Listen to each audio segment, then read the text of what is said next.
Hello, I'm Cincinnati Man. I'm here to talk about season 1, episode 4 of Supercell, titled Andre.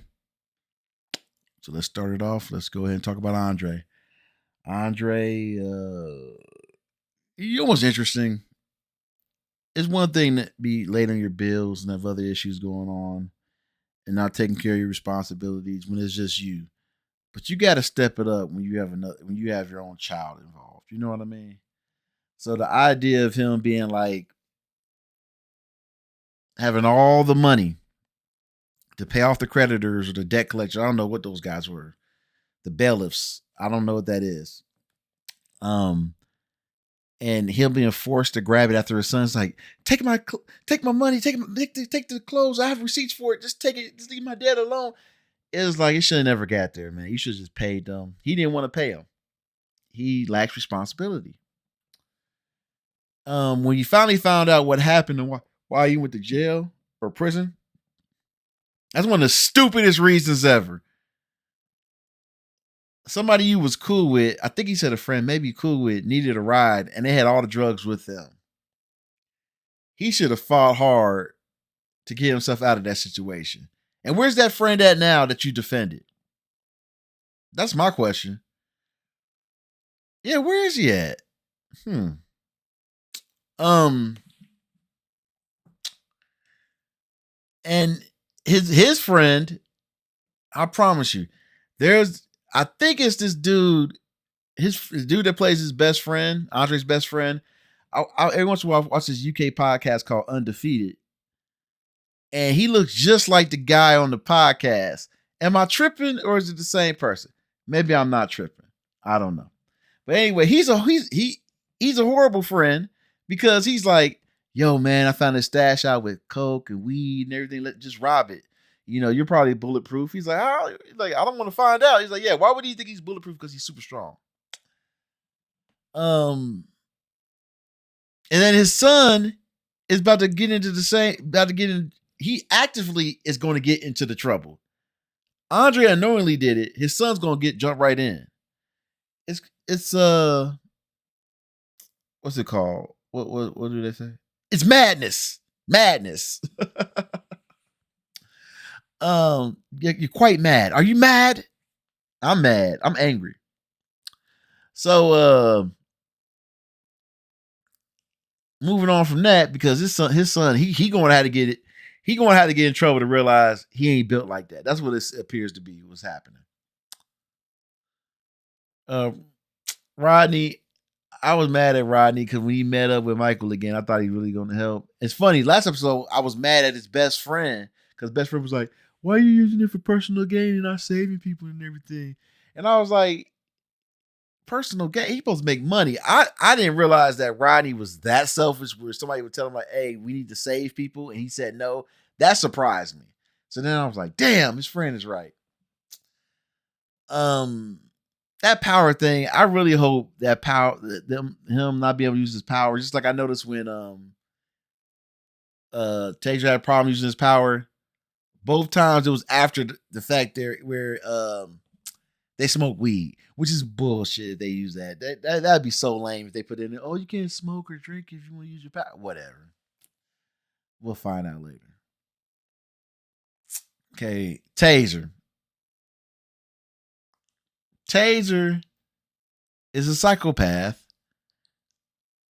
Like I said, the only thing that's gonna help, the only thing he gonna do is like to make him try to help them is to protect his block. Other than that, he want to kill the dude on top. I forgot his name. I always forget his name. The guy on top, the top drug dealer, his former mentor, and his crew was a bunch of idiots. They were in a shootout, and it was like, I got a plan. What? You go first to shoot. It's like what?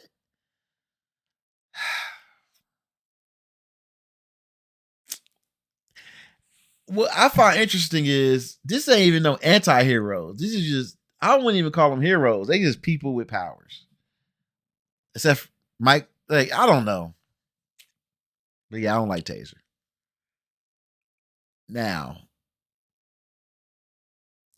Sabrina and her sister, they are trash. she still want to go out. His sister doesn't care that she got powers and she's freaking out. She does not care at all. She still want to go out and do her thing and go get weed and hang out. And it's like, we got more important things to handle right now. And then Sabrina is freaking out because she can move stuff. That's it. Freaking out because she can move stuff. Stop it. You're not a monster. You don't have tentacles. You don't turn different. You don't turn like into a werewolf. You just move stuff. I need you to relax and quit acting like it's the end of the world for you. And get control of your emotions. And when Michael met her and she was like, they kept on giving all these questions. He can do what y'all do. He seems like a nice guy. They immediately say, stay away from me. We don't trust you. But y'all trust all those trash ass dudes y'all was dating.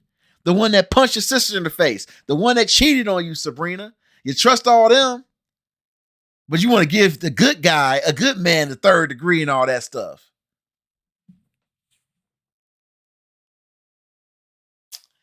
I like Sabrina. I tolerated her sister the first couple episodes. Now, nah. I don't like them. And then when his mom was having an episode, they was in the car, and they was in the car, especially when she was like, "We don't know you. Why are you in the car then? If you don't know him, why are you in the car? Explain that to me.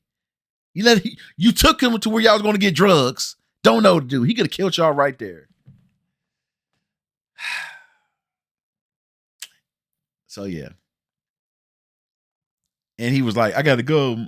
I mean, my mom is having an episode." She was like, "Oh, is it sickle cell? How you know it was sickle cell? How you know it wasn't diabetes?" I'm assuming the showrunner or somebody else got sickle cell because y'all really pushing it. The only person I can remember having sickle cell was T-Boz from TLC. Anyway. Yeah, that ending scene was chaotic. I was upset, but now that I had like a couple minutes to think about it, it makes sense because Rodney's friend is in there. His Andre's best friend told him to rob the spot. The Sabrina and her sister were going in there. So okay, and then Taze was going there because it makes sense they all converged there. Oh yeah, let me get Sabrina's sister. Look, the idea of being like, "Oh, that weed ain't strong enough," and then dude hands her something. She stares at it and says, "Oh, this it." She didn't open up. She didn't smell it. I tell you, y'all need to get y'all potheads accurate. That's about as bad as when Taze homie, like in the other episode, had the cocaine and he knew he was supposed to rub it on the teeth to make sure it's actually real. Instead, he did this. Looks real to me. It was like, oh my goodness, people don't know what they're doing. Which means they can get taken for everything they own, man. They drug dealers gonna have a field day with these clowns. But I'm Cincinnati, man. That's my thought. That's my review on episode 4, titled Andre. This is probably the most ridiculous episode. The ending was probably the most ridiculous. Like, yeah, y'all might be doing too much. Okay, take care.